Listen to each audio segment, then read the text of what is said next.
The book of Ecclesiastes.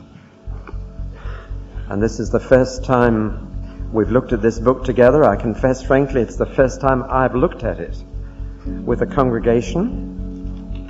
So it's as new to me as it is to you, except for the private reading that you've done.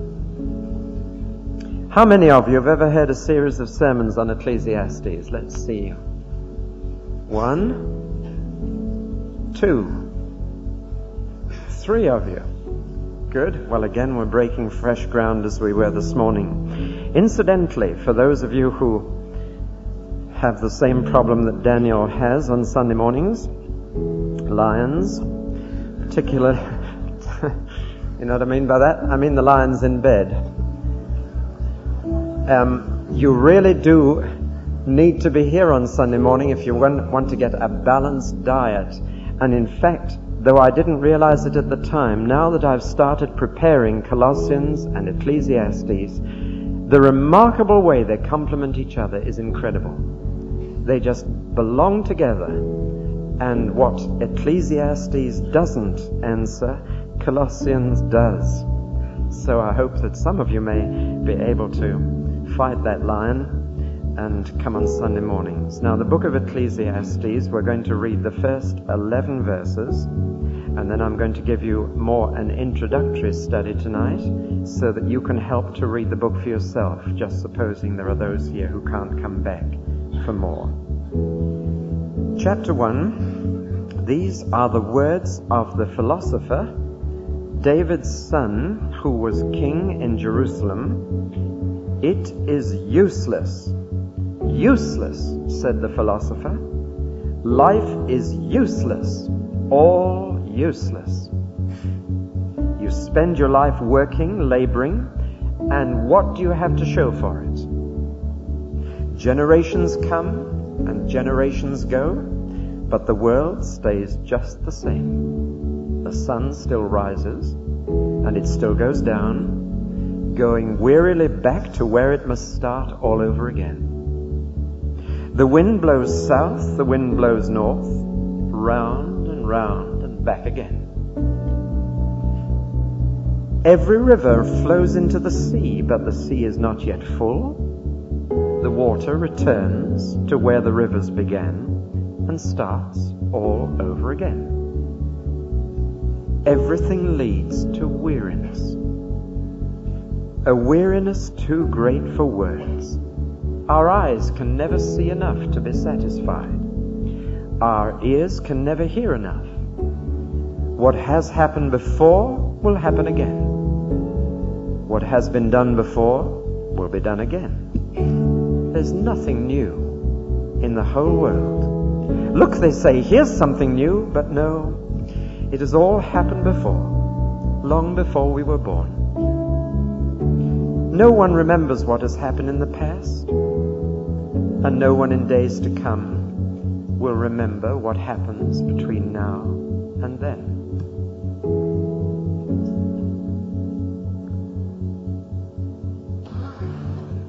Well, on Sunday evenings for the next 3 months, we're going to study what many have called the strangest book in the Bible. Have you seen this pink sheet? There were 21 statements I put on that sheet from the book of Ecclesiastes, and the sheet that has been returned to me with some very intriguing comments ticked 1, 2, 3, 4, 5, 6 out of 21 as agreeable to the person who filled that in. How many of you agreed with all 21 statements? So none of you agree with God's word. How many of you agree with, say, 15? 10. One agrees with 10 or more. How many agree with 5 or more? How many agree with none? 1. When you read through the book of Ecclesiastes, your first reaction is, what on earth is that book doing in the Bible? Did you have that reaction? It seems to put an emphasis on fate rather than faith, on happiness rather than holiness, on this world rather than the next, on things material rather than things spiritual. It's an odd sort of book.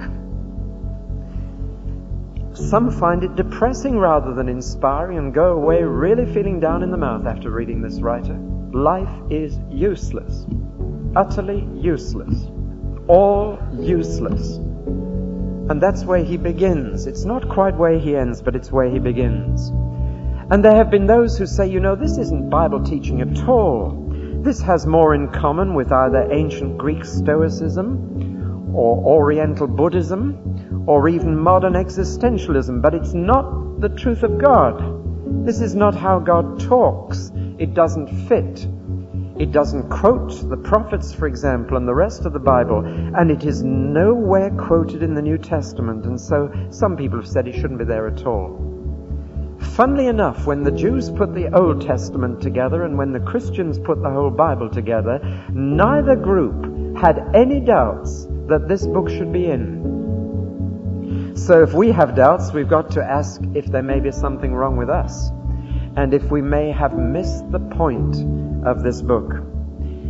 To others it seems as if it's a statement of utter despair. I read another book, not this one, and not part of the Bible, this week, and I came across this sentence in it. Nature has let us down, God has taken the receiver off the hook, and time is running out. Boy, that's a depressing statement if ever there was one. And it seemed to me to be very much of a piece with Ecclesiastes. Or there was a comedian on television this week who said, death is nature's way of telling you to slow down.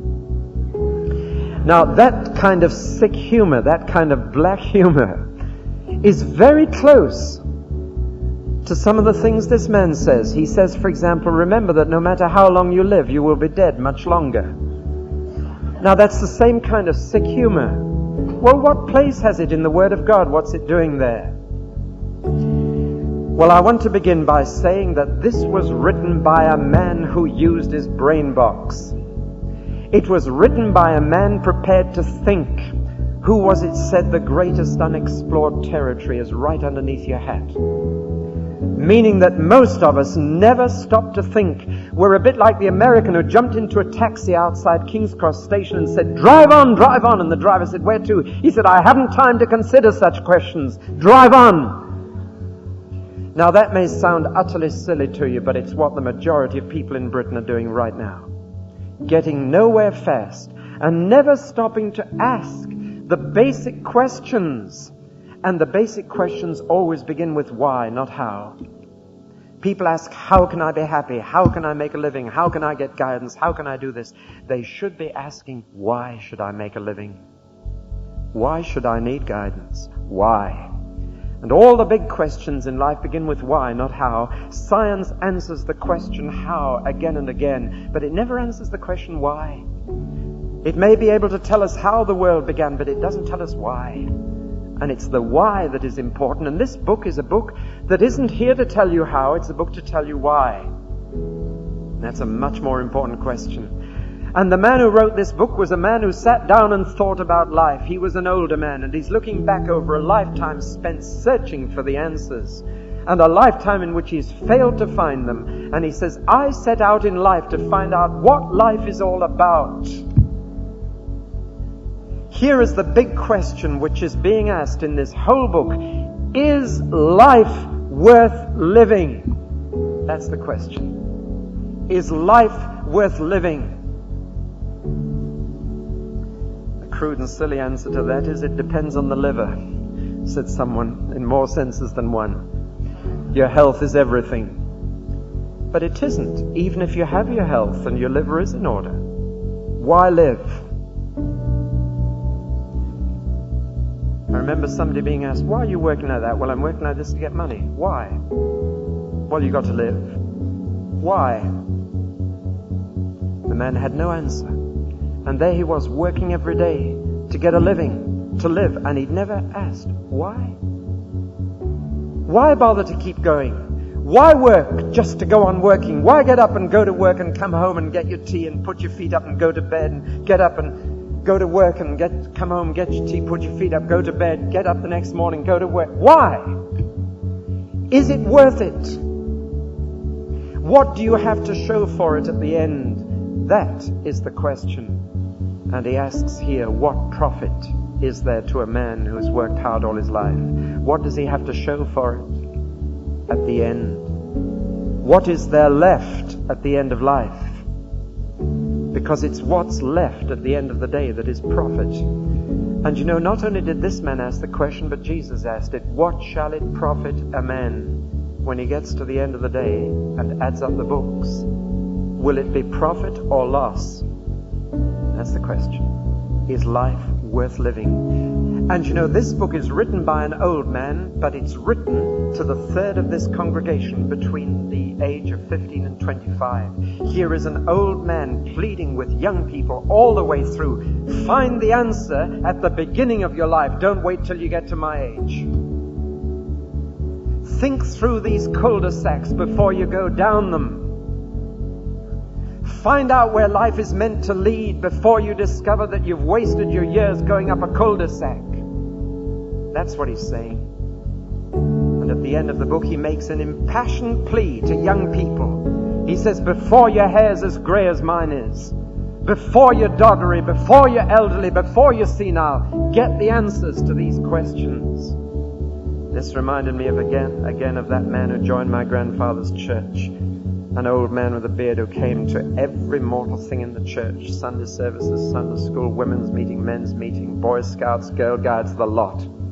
And this was so embarrassing, my grandfather was told to go to him and find out why and stop him. My grandfather went and said, why do you come to everything? You don't need to come to it all. Come to the services, come to the prayer meeting, but why do you come to all the meetings? And he said, because I only became a Christian when I was 67 years of age, and I'm trying to catch up on lost time. And that's not funny. It's tragic. And there are many people who've only started asking the right questions after they've discovered all the cul-de-sacs. And we are going to go on this search with this man. And one of the things I like about him is his absolute honesty. He tells us he tried this, he tried that, he tried the other. All the things that people are trying today. We will not learn. We will go through the hard school of experience whose colors are black and blue. We will go through it. We say to the older generation, we've nothing to learn from you, and we go and learn the same lessons they had to learn the hard way. Find out that the things we thought promised life are literally dead ends. Praise God for somebody in the Bible who was honest enough to write it down in old age and say, I've tried it. You name it, I've tried it. And I didn't find the meaning of life. And life was not worth living, even though I tried it. So it's got something to say. To put it in a nutshell, Ecclesiastes asks all the right questions, but it comes up with the wrong answers, and that's why you disagree with some of its statements. He asks the right questions, but he comes up with the wrong answers. And I want to ask this question, why, in view of the fact that he asked the right questions, did he come up with the wrong answers? The answer to my question is fairly simple. He decided to look for the meaning of life within two very distinct limits. And once you put those limits on life, you condemn yourself to finding the wrong answers. First of all, he put a limit in space on his search. He looked for the meaning of life under the sun. And that's a key phrase, and it occurs 28 times in this short book of 12 chapters. Under the sun, under the sun, under the sun. He said, I've tried everything under the sun. And you still use that phrase, don't you? He says, I've looked everywhere under the sun. And this was why he came up with the wrong answers, because once you say under the sun, you've shut yourself off from the answer to your question as to the meaning of life. You see, the phrase under the sun means everything within our observable world. Everything that we can see at ground level. Everything in the sphere in which we live and move. And once you say, I am going to look for the meaning of life under the sun, you condemn yourself to saying life is pointless, useless. It's not worth living. And this man is being absolutely honest that those who live under the sun, whose highest ambition is to get a suntan, will find out that it's a dead end, and that way does not bring the meaning of life. Living under the sun, looking everywhere under the sun, doing anything under the sun, you will fail to find a purpose to life. Now, the second limitation that he imposed on his own search was this. It was a limitation in time, not only limited in space from Earth to the sun. In other words, he was going to find it here, somewhere in this observable universe. He also put a limit on time, and another key phrase that comes in again and again is, as long as I live. And this man had no concept of life after death. Time and again he asks the question, who can tell me what will happen to me when I die? Nobody. There's no answer to that. And therefore he says, I've got to find the meaning of life in this life. I've got to find the answers in this life. Now, these two limits, under the sun and while I live, prevented him from ever coming up with the right answers. And this book is saying loud and clear, and God wanted it in the Bible. It is saying, if you are secular man, if you are humanist man, if you are bounded in time and space by what you can observe and by how long you live, you can only come at the end of the day to one conclusion: life is useless. If you are honest with yourself, at the end of the day, you will say it has been pointless. It has been a waste of time. Now that's an honest statement. And praise God, God begins where we are, and the Bible begins where you are, and what I'm saying now may be precisely what you think.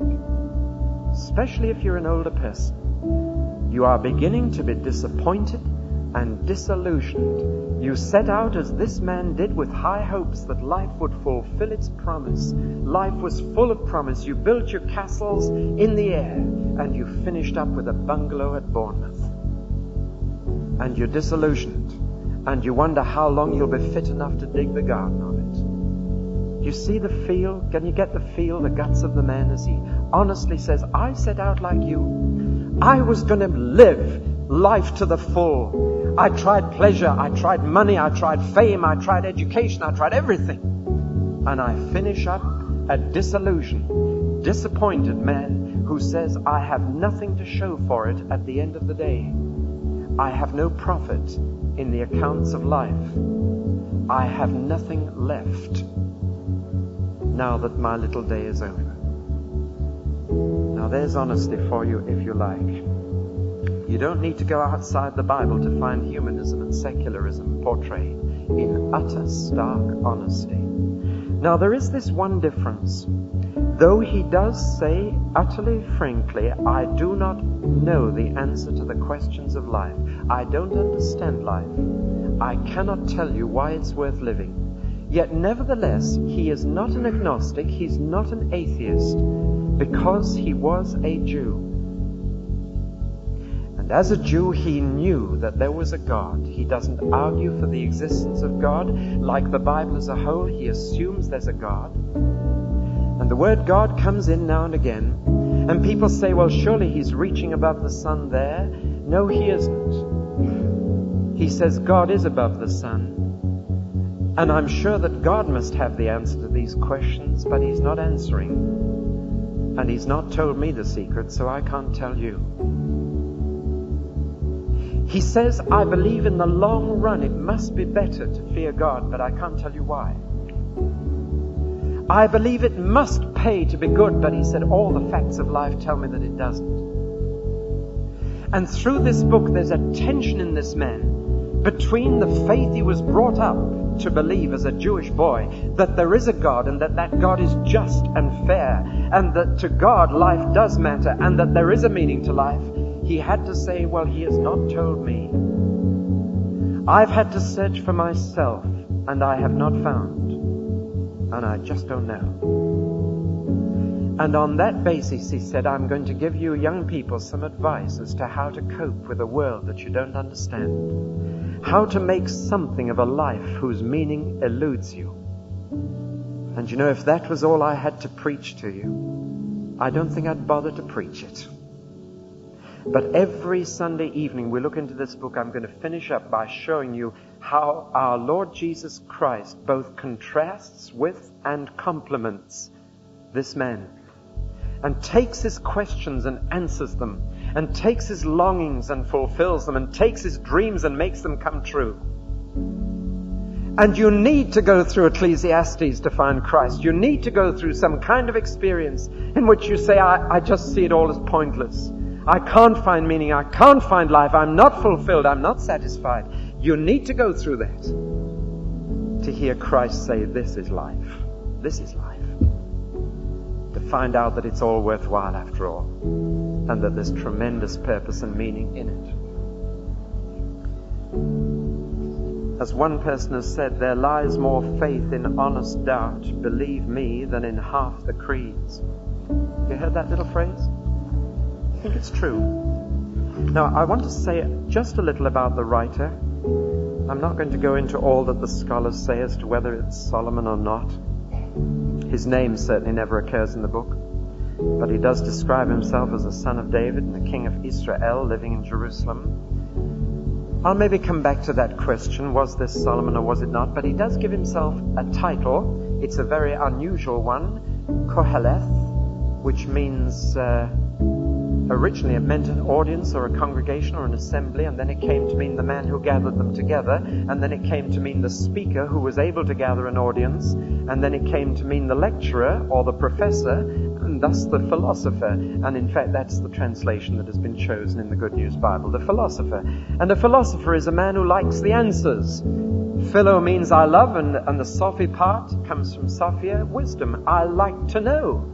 He's a man who wants answers from life. He wants to ask the questions, and he wants an answer. And I praise him for this. Far too many people go right through life without ever asking the right questions. And that's why they never find Jesus Christ. They don't ask. And even if they expressed honest doubt, they might get through to Jesus, but they don't. But let me build up an identikit picture of this man's character, if I can, from the book. First of all, I've said he's an old man. That's quite clear. He's a doddery old man, and he knows it. And he speaks from almost a wheelchair. He's speaking to young people from the vantage point of someone who's seen it all and been around every corner. Secondly, he's not only an older man, he's an educated man. He is in fact upper class, if we can say that, from the background from which he speaks. He's had all the money he's needed to do anything. He's had all the education he could have asked for. This man is a very observant man. He watches life carefully. He observes, and he's a very detached observer. He's not prejudiced. He looks at a human situation and he says, you know, this is the fact. However much it contradicts my faith, there's the fact. He's an observant man. He's a godly man. He believes there is a God. He doesn't argue the point. He can't fit that faith into the facts, but he believes there's a God. He's an honest man. I've said that already. He's a hard-working man. I get the impression of a dynamic, energetic character. Whatever he did it to the hilt. He did things not in half measures. He went the whole hog. Whatever he tried, he went the whole way. So a real exciting character. I find here a respected man who is looked to give advice to younger people. And I find a man who's willing to teach from his experience. Now let's look at verses 1 to 11. It's a very pessimistic beginning. He states the conclusion that he's come to in answer to the big question, is life worth living? He states his answer, and then he begins to tell us why he's come to that conclusion. And his conclusion is life is useless. The older versions of the Bible had the word vanity, but that word has begun to lose its meaning. It's a word meaning emptiness, hollow. The literal Hebrew word means a breath, a wisp of breath. That's a very good description of life, isn't it? You begin to breathe and then you cease. Life is just a breath. It's gone. It's almost a description of going out on a cold winter's morning and seeing your breath come out of your mouth, and you see it come out and then very quickly it disperses and disappears. Life is just a breath. It's gone. Or perhaps another translation would be, life is just a bubble. A bubble is just a lump of air. And you try and grasp it. It looks so beautiful, it's got color, and you try and grasp it and you're left with nothing. Christina Rossetti wrote this little verse of a poem, "Our face is set like flint against our trouble, yet many things there are which comfort us. This bubble is a rainbow-colored bubble, this bubble life tumultuous." Just a bubble. Now, anybody who feels that life is just a bubble ought to read this book. Here's a man who said it's just a bubble. It was a rainbow-colored bubble, and I grasped it, and I found it was just a bit of air. Nothingness. Frankly, if I'd been translating the Good News Bible, I would have said this: life is pointless. Pointless. That's the real flavor of what he's saying here. It's pointless. You've nothing to show for it at the end. You've nothing left at the end of the day. The moment you die, you draw a line under the accounts and you say, now what have I got left that I can keep? Because that's your profit. What have I got left that I can keep? The answer's nothing. And I've worked so hard, and I've been so busy. It's so pointless. Now what a conclusion. Yet he's writing as an older man, and he says, why have I come to that conclusion? I've come to that conclusion because, he said, everything I see is rushing in circles and getting nowhere. Everything. That's what I've done. He said, life for me has been a treadmill or a roundabout. For some, life is like a roundabout. They get on, they have a great time while they're on. They go round and round and round, and they get off just where they got on. They've lost their money. For others, life isn't a roundabout, it's a treadmill. You get in and you go round and round and round, and you tread your way to the office and back, and it's just a treadmill. But you get off just where you got on. Generations come and generations go, but the world stays just the same. It was there before you came, and it'll be there after you've gone. Is this not facing facts?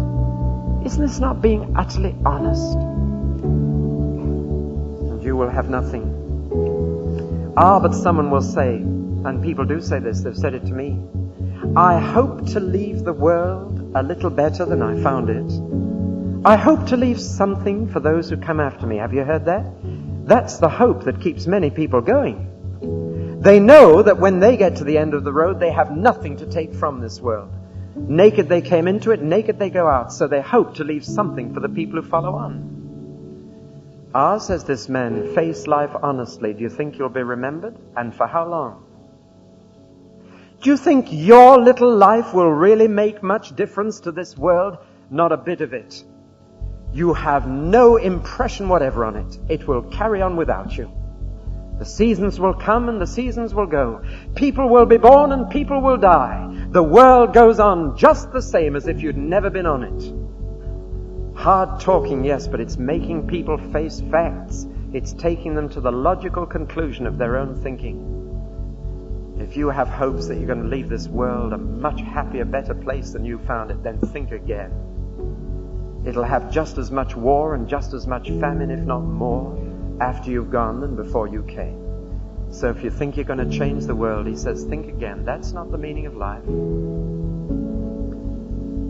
He said, individual lives are like a piece of paper just thrown into the river, drifting down and then gradually disintegrating and sinking to the bottom, and the river goes on flowing just as it did before. He says, look not only at human life. People are born and die. There was a 90-year-old Christian doctor up in Whitby in Yorkshire, and he was invited to speak to a youth club in which there were some very with-it youngsters, and he gave them a talk for a half an hour on his faith at 90 years of age, and a young girl in a miniskirt got up and said, Dr. Vines, you're old-fashioned, and he said, my dear young lady, you came into the world in an old-fashioned way and you'll go out of it an old-fashioned way. That's what he's saying here. There's nothing new. Look at nature as distinct from human beings. Look at nature. The sun, it starts, let's get orientated, it starts in the east, goes round to the west, then it hurries round underneath to get up in the morning, come round, then it hurries round underneath and gets up in the morning, just like you. Of course, his astronomy may have been a bit astray, but his observed facts were perfectly correct.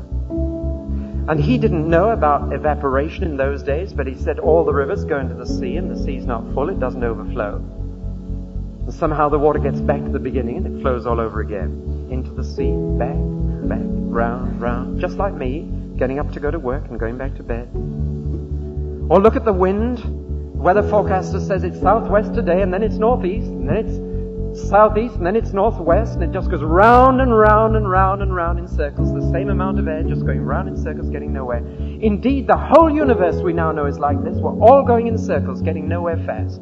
You're moving at 19 miles a second in this moment. Can you feel it? You would if the Lord accelerated or slowed this place down. We'd all finish up stuck to that wall. But you're getting nowhere fast. You're just going round in circles. That's why the sun rose this morning, and we'll go to bed tonight, because we're just spinning round, getting nowhere fast, going round and round. And believe you me, after your funeral, it'll be going round. And you will have had no impression on it whatever. So life is pointless. Old Father Thames keeps rolling along.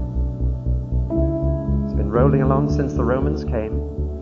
And the people of London, I read this week, that when they drink water, they're drinking water that has already been drunk 5 times by 5 other people further up the Thames.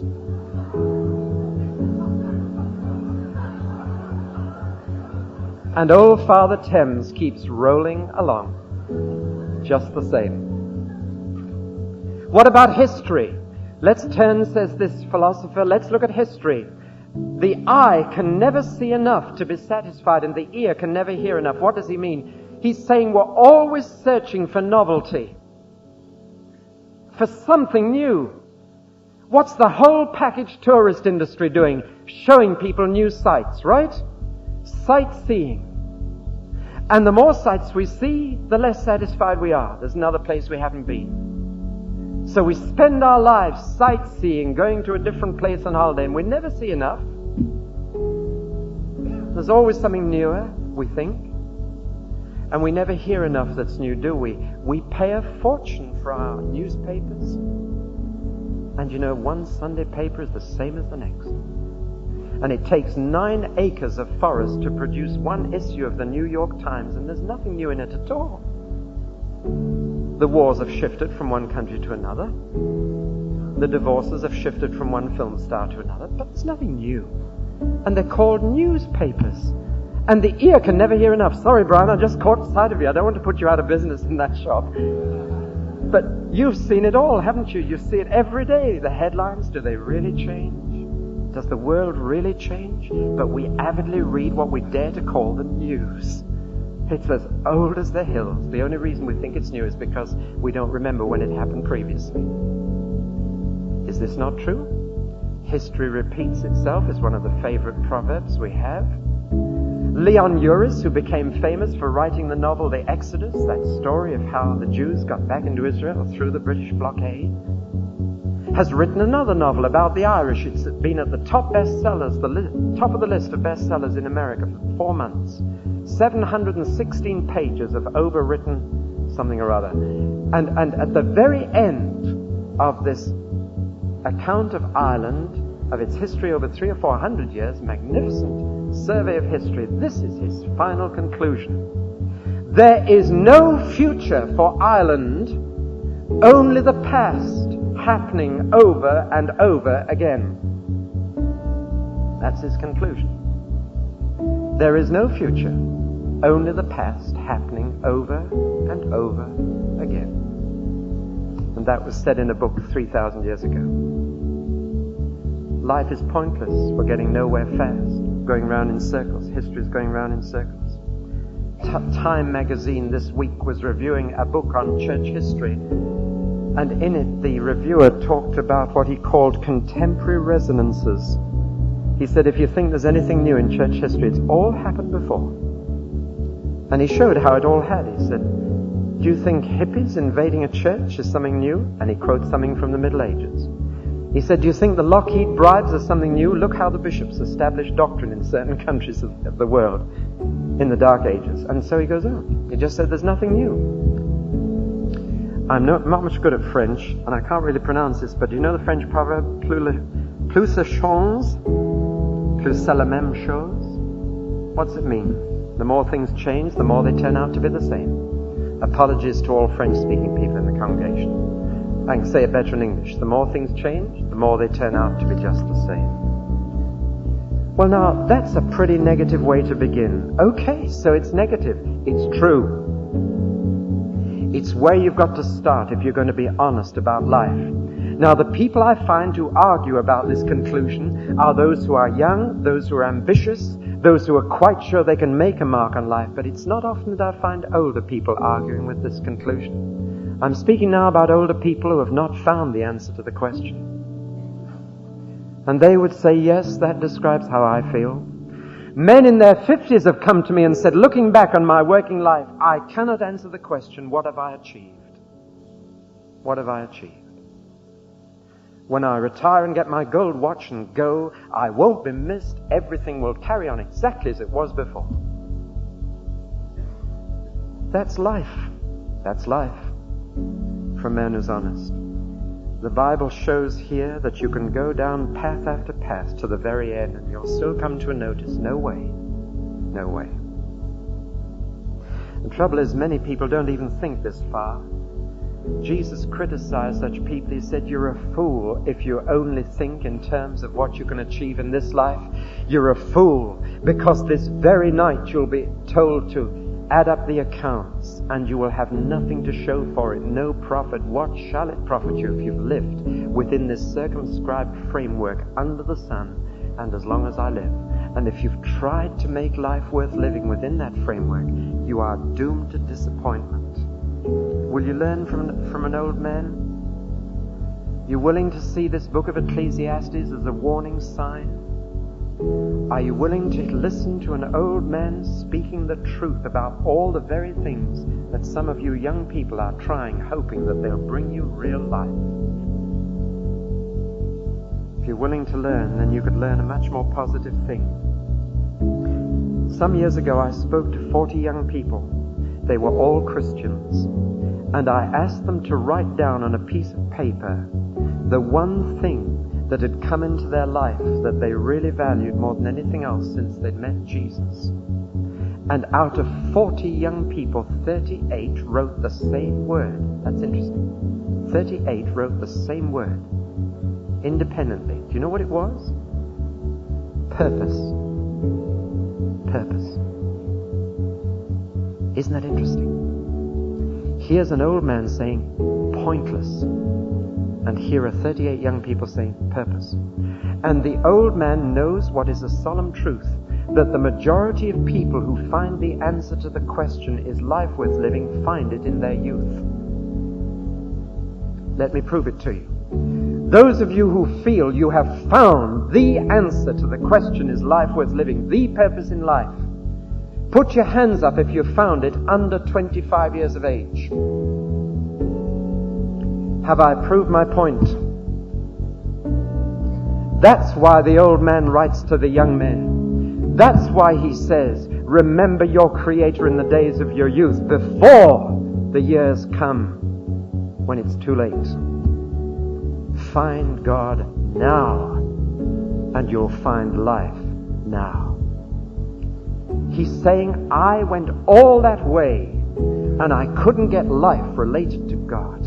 And the result was, at the end of life, my conclusion was, my life has been pointless. I've been going in circles, getting nowhere fast. So let me finish up. I keep losing my notes here. Totally lost. There it is. I want to finish by quoting Jesus and a man called Paul. Let me begin with Paul, a Jew from Tarsus. Saul, his original name was. And Paul once said this: he was as honest with the facts as Ecclesiastes, and he agrees perfectly with what Ecclesiastes says. Listen, he says in Romans 8, the whole universe has been subject to vanity, to futility. Same word. The whole universe has been subject to this. Why? Because human beings are not fit to live. And it means, therefore, that God has built this into our universe now, that the whole thing is going in circles. Everything is futile. Everything is vanity. Everything is pointless. Everything is going round and round and getting nowhere fast. And it's God who did that to our universe. It wasn't like that in the beginning. When God made the universe, it was going somewhere. It was going in a line, not in circles. But it is God who has built in this futility to everything. Why? Because we are not yet fit to travel the road that leads to Him. And so the whole creation is subject to futility, waiting for what? Waiting for our redemption. Waiting for something to get put right in us. Waiting for us to be fit to live in the world. And then God will make the world fit to live in. And will create a new heaven and a new earth. And the new heaven and the new earth will not be going in circles. Be traveling in a straight line. Now, do you get the big cosmic concept here? You're beginning to get the overview? Do you see the thing whole? Life is useless, pointless, circular. It's getting nowhere fast, and your little life on this planet is doing exactly the same thing. And don't kid yourself, you're going to leave this world better than you found it. It's going to go on just as it was after you're gone. You've got to find out a purpose for yourself. And you will find it by reaching above the sun. And you'll find it by reaching beyond this life. And it's only when you reach out in space and forward in time, beyond the limits that our scientific world has imposed on our thinking, for our scientific and technological era teaches us to live within that frame. No wonder that in that technological era, art and drama and music are all saying life is meaningless. No wonder our culture is crying out in despair. No wonder we're getting sick humor. No wonder plays are coming out with no point, with no story. They are saying there is no point, there is no meaning. But the writer of this book did not take that position. He said there must be a meaning, and I believe there's a God who knows that meaning. I just haven't been able to get through to him and find it out. But the Christian is someone who can say, I have got through and I've discovered the answer. God did have a meaning, and He did have a purpose, and now I know it. And that's why a Christian could never write the book of Ecclesiastes. Not unless he wrote it before he became a Christian and was a very honest man who was willing to face facts. So look at some of the other things Paul said. He said a Christian lives not below the sun. He lives in the heavenlies with Jesus, and life there is glorious. A Christian is actually living above the sun. Not under it, but above it. And he's basking in something much better than sunshine. It's a glorious life to live in the heavenlies. And you know, if you're not a Christian, you won't understand a word of what I've just said. You'll think I've gone crazy.